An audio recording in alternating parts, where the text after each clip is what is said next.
സ്തുതിയുടെയും സ്തോത്രത്തിന്റെയും നമ്മെ കരുതിയ നമ്മെ പരിപാലിച്ച ദൈവിക പരിപാലനത്തിന്റെ വഴികളോർത്ത് നാം ദൈവത്തെ സ്തുതിക്കുകയാണ്. ഇന്നത്തെ മീറ്റിംഗിൽ തുടർന്ന് നമുക്ക് വെൽക്കം ആൻഡ് ഇൻട്രഡക്ഷൻ അതിനായിട്ട് ഫാഹിൽ അസംബ്ലിയുടെ എൽഡറിൽ ഒരാളായിരിക്കുന്ന ബോബി ബ്രദറിനെ ക്ഷണിച്ചു.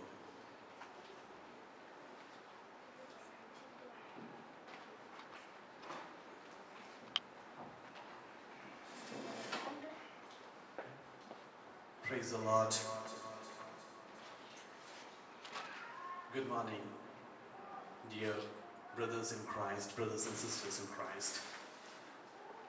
It is with immense joy and pleasure and a heart full of gratitude I stand before you today and welcome each and everyone, elders, deacons, brothers, sisters and children. And we cherish this opportunity that you have taken time out of your busy schedule and come over here. Okay. Today is not just an occasion of longevity, but a testament of faithfulness, love, and grace that has been evident in our church over 6 decades. We are incredibly honored to have each one of you this evening, this morning, our 4 sister churches, BBAK, BAK, BAK Malayalam, and CBAK. And it's with great immense joy and pleasure, it doubles our gathering and enriches with the presence of evangelist James and Thomas this evening. We are honored this evening from the core of our heart on behalf of our Brethren Assembly. I thank each one of you this morning hour. As we come together in fellowship, let us reflect on the journey that has brought us here, the trials that we have overcome, the victories that we have won, and the countless blessings we have received. Let this day remind us of the shared mission and the bonds that unite us on the holy body of Christ. May our time together this morning hour filled with spirit and thanksgiving. The joy of fellowship, the love of the Christ command us to extend to one another. Let us embrace the occasion this morning hour with open heart as we look forward for the future with hope and unwavering faith. Once again, welcome all in the name of our Lord, our Savior, Jesus Christ. And let me thank and praise Almighty God for this blessed occasion. I would request Jin's brother to share a brief overview of our remarkable 60 years of journey. May I request Jin's brother.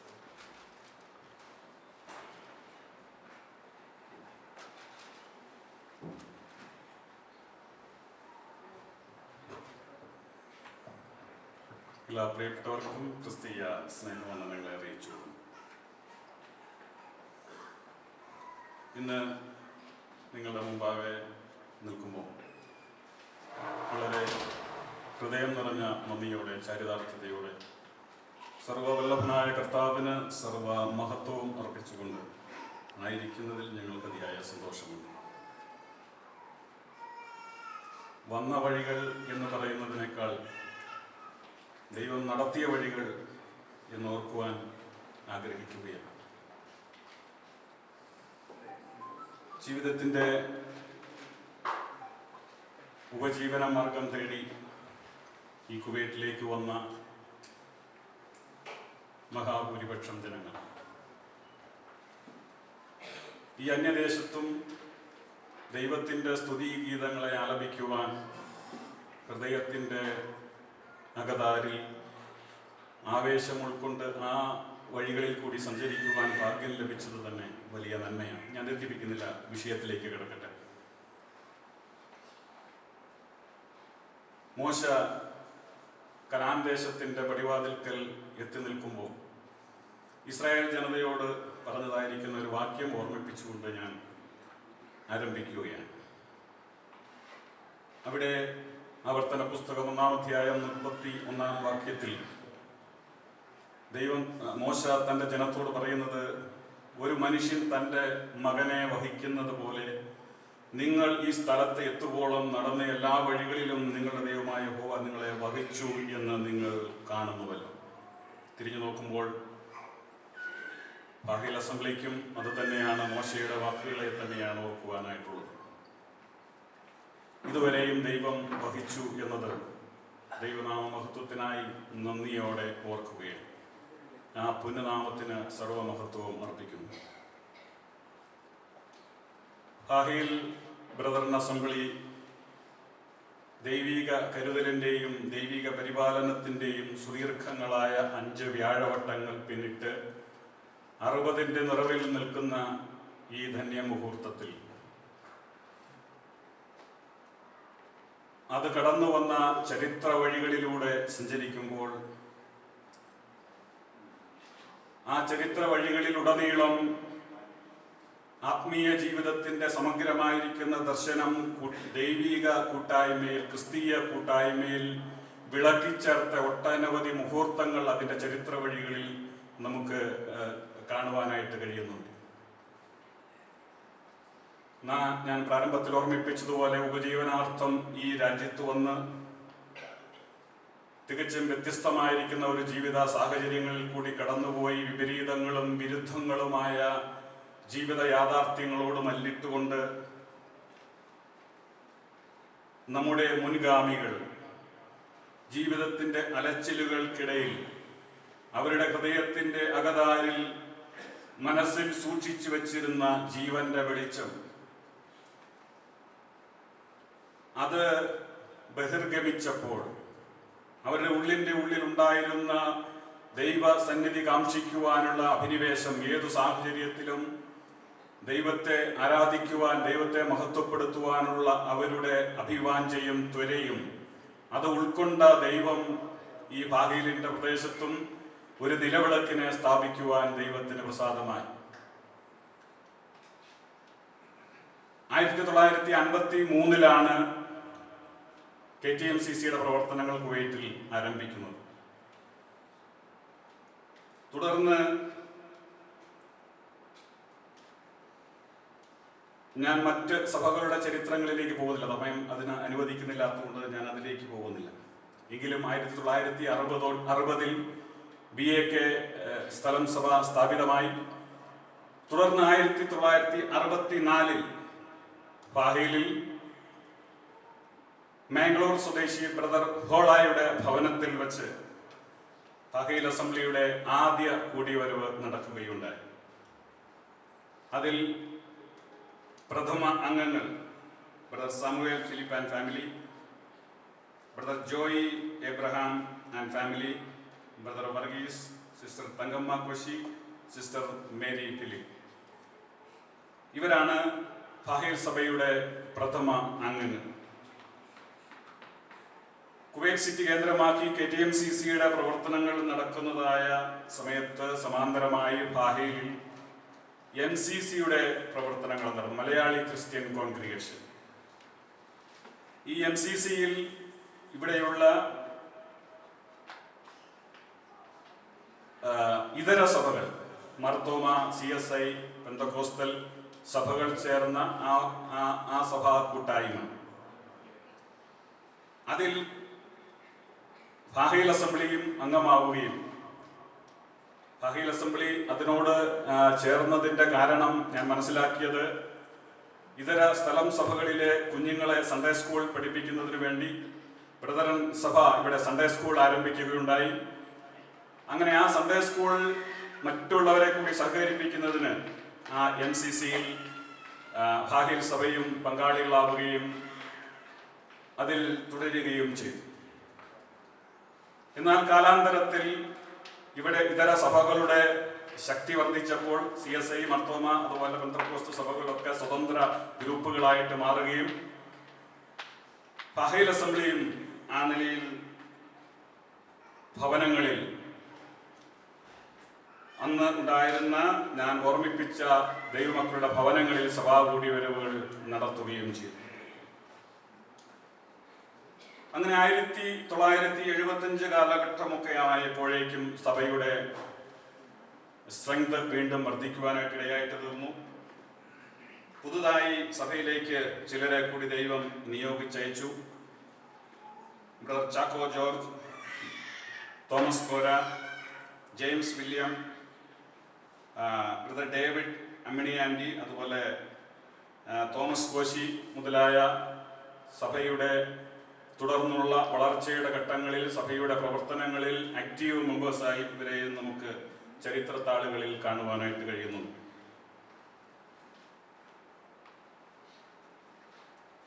തുടർന്ന് 1978 വരെയുള്ള കാലയളവ്, ഈ നാളുകളിൽ വിവിധ സഹോദരീ സഹോദരന്മാരുടെ കുടുംബങ്ങളുടെ വീടുകളിലാണ് ഫഹേൽ അസംബ്ലിയുടെ കൂടിവരവുകൾ നടന്നു വന്നിരുന്നത്. എന്നാൽ 78 മുതൽ 82 വരെയുള്ള കാലഘട്ടങ്ങളിൽ ഈ തോമസ് കോശി, അതായത് തമ്പിയങ്കലിന്റെ ഭവനത്തിലാണ് സഭയുടെ കൂടിവരവുകൾ നടന്നു വന്നത്. ഈ കാലയളവിനുള്ളിൽ ഒരു പാലസ്തീനിയ ബ്രദർ സോളമൻ ഈ സഭയുടെ അംഗമായി എന്ന് മനസ്സിലാക്കുവാനായിട്ട് കഴിഞ്ഞിട്ടുണ്ട്. അങ്ങനെ ഭവനങ്ങളിലുള്ള കൂടിവരവുകൾ, അതിൻ്റെ പരിമിതികൾ, അതിൻ്റെ നിയമപരമായ സാധുതകൾ ഒക്കെ അക്കാലഘട്ടത്തിലെ ദൈവജനത്തിനൊരു ഭാരമായിട്ട് മാറുകയും അതേക്കുറിച്ച് ആ വിഷയത്തിൽ അവർ ആത്മാർത്ഥമായിട്ട് പ്രാർത്ഥിക്കുകയും പരിശ്രമിക്കുകയും ചെയ്തുകൊണ്ടിരുന്നു. നാം ഈ വിഷയത്തിലേക്ക് അതിൻ്റെ തുടർ നാൾ വഴികളിലൂടെ നാം ഒന്ന് സഞ്ചരിക്കുമ്പോൾ കാലപ്രവാഹത്തിന്റെ നീർച്ചാലിലൂടെ ഈ ഭാഗയിലുള്ള ദൈവജനം സഞ്ചരിച്ച വഴികളിൽ കൂടി നാം ഒന്ന് കടന്നു പോകുമ്പോൾ കുവൈറ്റ് ഓയിൽ കമ്പനിക്കും അതിൻ്റെതായ പ്രാധാന്യം ഈ ചരിത്ര വഴികളിലുണ്ട്.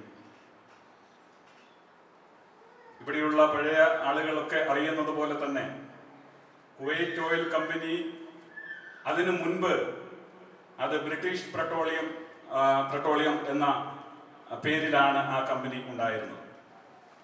സായിപ്പുമാരുടെ നിയന്ത്രണത്തിൽ ഉണ്ടായിരുന്ന ആ കമ്പനിയിൽ ധാരാളം ക്രൈസ്തവരും വിശേഷാൽ വിശ്വാസികളും ഒക്കെ ഉണ്ടാവുകയും തൽഫലമായി അവരുടെയൊക്കെ പരിശ്രമ ഫലമായി സെന്റ് പോൾസ് ആംഗ്ലിക്കൻ ചർച്ച് അഹമ്മദിയിൽ രൂപമെടുക്കുവാനിടയായിട്ട് തോന്നി. ആ സെന്റ് പോൾസ് ആംഗ്ലിക്കൻ ചർച്ച് അത് പിന്നീട് ICC ആയിട്ട് പരിണമിക്കുകയുണ്ടായി. Inter church committee. അതിന് നിയമപരമായ സാധുത ലഭിക്കുകയും അതിലേക്ക് ഈ സ്വതന്ത്ര കൂടിവരവുകളായി മാറ്റപ്പെട്ട എല്ലാ സഭാ സമൂഹങ്ങളും ചേർന്ന് വരികയും നാമധേയ ക്രൈസ്തവരും അതുപോലെ ഉള്ള മർത്തോമ, CSI, പെന്തക്കോസ്ത്, ബ്രദറൻ സഭകൾ അതിലോട് ചേരുകയും നാം ഒക്കെ അങ്ങനെ ICCയുടെ അംഗങ്ങളായിട്ട് കാലാന്തരത്തിൽ മാറുകയും ചെയ്തു. നിയമപരമായ പരിരക്ഷയോടെ ദൈവത്തെ ആരാധിക്കുവാൻ ദൈവജനത്തിന് അവസരം ലഭിച്ചത് 1982 മുതലാണ്. അതിന് ദൈവം കരങ്ങളിലെടുത്ത് ഉപയോഗിച്ചത് ജെയിംസ് വില്യം, ജിമ്മി അങ്കിളിനെയാണ്. ജിമ്മി അങ്കിൾ ഈ ഞാൻ പ്രാരംഭത്തിൽ ഓർമ്മിപ്പിച്ചതുപോലെ ബ്രിട്ടീഷ് പെട്രോളിയം കമ്പനി അത് പിന്നീട് കുവൈറ്റിന് കൈമാറ്റം ചെയ്യപ്പെടുകയും കുവൈറ്റ് ഓയിൽ കമ്പനിയായിട്ട് അത് മാറുകയും ആ സന്ദർഭത്തിൽ ജിമ്മി അങ്കിൾ ഈ കമ്പനിയിലേക്ക് ജോലിക്കായിട്ട് ഫഹേലിലേക്ക് കടന്നു വരികയും തനിക്ക് ഉള്ള ആ ഹൃദയത്തിന്റെ ഭാരം ഒരുപക്ഷെ നെഹമ്യാവ് യെരുശലേമിന്റെ മതിലുകൾ ഇടിഞ്ഞു കിടക്കുന്നത് കണ്ട് നെഹമ്യാവിനുണ്ടായ ഭാരം ആ ദൈവദാസന്റെ ഹൃദയത്തിൽ ദൈവം തോന്നിപ്പിക്കുകയും അതിൻ്റെ പരിഹാരമെന്നോണം, ആ പ്രാർത്ഥനയുടെ അവരുടെ ഹൃദയഭാരത്തിന്റെ നിവൃത്തി എന്നോണം ICCയിൽ നമുക്കും അംഗത്വം ലഭിക്കുവാൻ, അങ്ങനെ നിയമപരമായി ദൈവത്തെ ആരാധിക്കുവാനുള്ള സ്വാതന്ത്ര്യത്തോടെ നാളിതുവരെ നാം ആയിരിക്കുന്നു. സഭയെ കഴിഞ്ഞ നാളുകളിൽ മുന്നോട്ട് നയിച്ച എല്ലാ ദൈവഭൃത്യന്മാരെയും നന്ദിയോടെ ഓർക്കുകയാണ്. Samuel Philip, Joy Abraham, Thomas Kora, James Williams, Davy uncle അഥവാ Thomas Mathew, Thomas Koshy Thampi uncle, അതുപോലെ സാമുവേൽ ടിറ്റി, അങ്ങനെ കഴിഞ്ഞ നാളുകളിൽ ഈ സഭയെ മുന്നോട്ട് നയിച്ച എൽഡേഴ്സിനെ നന്ദിയോടെ ഈ സമയം ഓർക്കുകയാണ്. അതുപോലെ തന്നെ ഇതിൻ്റെ നാൾ വഴികളിൽ സൺഡേ സ്കൂളിൻ്റെ പ്രവർത്തനങ്ങൾ പലപ്പോഴും തുടങ്ങുകയും പാതി വഴിയിൽ നിൽക്കുകയും അത് തുടരുകയും കുഞ്ഞുങ്ങളുടെ അഭാവം മൂലവും ഒക്കെ ആ സൺഡേ സ്കൂളിൻ്റെ പ്രവർത്തനങ്ങളും പുനരാരംഭിക്കുവാൻ പിന്നീട് ഇടയായിട്ട് തീർന്നു. ഇതര സഭാ സമൂഹങ്ങളിൽ നിന്നുള്ളവരെ ആ സൺഡേ സ്കൂളിലേക്ക് ചേർക്കുവാനായിട്ട് ആ നാളുകളിലൊക്കെ കഴിഞ്ഞു. സൺഡേ സ്കൂളിന്റെ പ്രവർത്തനങ്ങൾ പിന്നീട് ആധുനിക കാലഘട്ടത്തിലേക്ക് വന്നപ്പോൾ അത് ഹിലാരി ബ്രദർ പുനരാരംഭിക്കുകയും പിന്നീട് ഉണ്ണി ബ്രദർ, അതുപോലെ ഇപ്പോൾ ബോബി ബ്രദറും കുടുംബമായും ഒക്കെ ആ ശുശ്രൂഷയിൽ വളരെ താല്പര്യത്തോടെ പങ്കാളികളായിട്ട് വരും. ഏകദേശം 10-35 കുട്ടികൾ നമ്മുടെ സൺഡേ സ്കൂളിൽ കോവിഡിന് മുമ്പ് വരെ പഠിക്കുന്നുണ്ടായിരുന്നു. ഇപ്പോൾ അല്പം കുറവുണ്ട്, എങ്കിലും വളരെ ദൈവകൃപയോടെ ആ ശുശ്രൂഷയും നടന്നു വരുവാൻ കർത്താവ് സഹായിക്കുന്നു. പാഹിൽ അസംബ്ലിയുടെ ഇതര സഭകളെ അപേക്ഷിച്ച് വളരെ ന്യൂനപക്ഷമാണ് ഞങ്ങൾ. എങ്കിലും ക്രിസ്തീയ സ്നേഹത്തിൽ, ഐക്യതയിൽ, ആ സാഹോദര്യത്തിൽ ഒട്ടും കുറവില്ലാതെ ഇവിടെയുള്ള ജനം സന്തോഷത്തോടെ ദൈവത്തെ ആരാധിച്ചു വരുന്നു. ഞായറാഴ്ചകളിൽ സെന്റ് പോൾസ് ആംഗ്ലിക്കൻ ചർച്ചിൽ വെച്ച് വർഷിപ്പ് മീറ്റിംഗ് 7:30 മുതൽ 9:15 വരെയുള്ള സമയങ്ങൾ നാം അതിനു വേണ്ടി ഉപയോഗിക്കുന്നു. അതുപോലെ sisters meeting, brothers meeting, cottage meeting, youth meeting, Sunday സ്കൂളിൻ്റെ പ്രവർത്തനങ്ങൾ, അതുപോലെ ഫ്രൈഡേ ചെയിൻ പ്രയർ. ഇപ്പോൾ ചില നാളുകളായി ഞങ്ങൾ 3 മാസത്തിൽ ഒരിക്കൽ എല്ലാ സഭാംഗങ്ങളും ചേർന്ന് ഒരു പ്രാർത്ഥനാ മീറ്റിംഗ് ഞങ്ങൾ ആരംഭിച്ചിരിക്കുന്നു. ഇതിൻ്റെയൊക്കെ ഫലങ്ങൾ മനസ്സിലാക്കുവാൻ, കാണുവാൻ ഒക്കെ ഇടയായി. സഭ പിന്നിട്ട ചരിത്ര വഴിയിലൂടെ വീണ്ടും അതിൻ്റെ ഓരം പറ്റി നാം ഒന്ന് സഞ്ചരിച്ചാൽ സഭയിലുണ്ടായിരുന്ന അനേക ദൈവമക്കളെ വിവിധ നിലകളിൽ ദൈവം എടുത്ത് ഉപയോഗിച്ചതിൻ്റെ അനുഭവങ്ങൾ ഓർത്തെടുക്കുവാനാണ്. സഭയിൽ ബൈബിൾ ക്ലാസ്സുകൾ എടുത്തിരുന്നവർ, ഡേവിയങ്കിൾ, അതുപോലെ ബെനിയങ്കിൾ, അതുപോലെ അദ്ദേഹം നടത്തിയിരുന്ന ഇമാവുസ് ബൈബിൾ കറസ്പോണ്ടൻസ് കോഴ്സ്, അതുപോലെ മിനാബ്ദുള്ളയിലും അതുപോലുള്ള ക്യാമ്പുകളിലും ഒക്കെ ഞങ്ങളൊക്കെ പല സന്ദർഭങ്ങളിൽ തുടർച്ചയായി ബൈബിൾ ക്ലാസ്സുകൾ അവിടെ എടുക്കുവാൻ, സുവിശേഷ പ്രവർത്തനങ്ങൾ എല്ലാ നിലകളിൽ പങ്കാളിത്തം വഹിക്കുവാൻ, ഇവിടെയുള്ള നമുക്ക് പരിചിതരായ ഭവനങ്ങളിലേക്ക് കടന്നു ചെന്ന് സുവിശേഷം അറിയിക്കുവാൻ ഒക്കെ ആ നിലയിലൊക്കെ വിവിധ നിലകളിൽ, വിവിധ സന്ദർഭങ്ങളിൽ ദൈവം എടുത്ത് ഉപയോഗിച്ചിട്ടുണ്ട്. പരിധികളും പരിമിതികളും ഉണ്ടെങ്കിലും കർത്താവ് ജയത്തോടെ നടത്തുന്നു. കർത്താവ് നടത്തുന്ന എല്ലാ വഴികൾക്കായിട്ടും ദൈവത്തെ സ്തുതിക്കുന്നു. ഇതര സ്ഥലം സഭകളുമായി, കുവൈറ്റിലുള്ള എല്ലാ സ്ഥലം സഭകളുമായി നാളിതുവരെ വളരെ ഹൃദ്യമായ ആത്മബന്ധം പുലർത്തുവാൻ പാഹിൽ അസംബ്ലിക്ക് കഴിഞ്ഞിട്ടുണ്ട് എന്നുള്ളത് വളരെ ചരിതാർത്ഥതയോടെ ഓർക്കുകയാണ്. ഈ സഭാന്തരീക്ഷത്തിന് മുകളിൽ പലപ്പോഴും അസ്വാരസ്യങ്ങളും ആശയ വൈരുദ്ധ്യങ്ങളും നിറഞ്ഞതായിരിക്കുന്ന ആശയ സംഘട്ടനങ്ങളും ഒക്കെ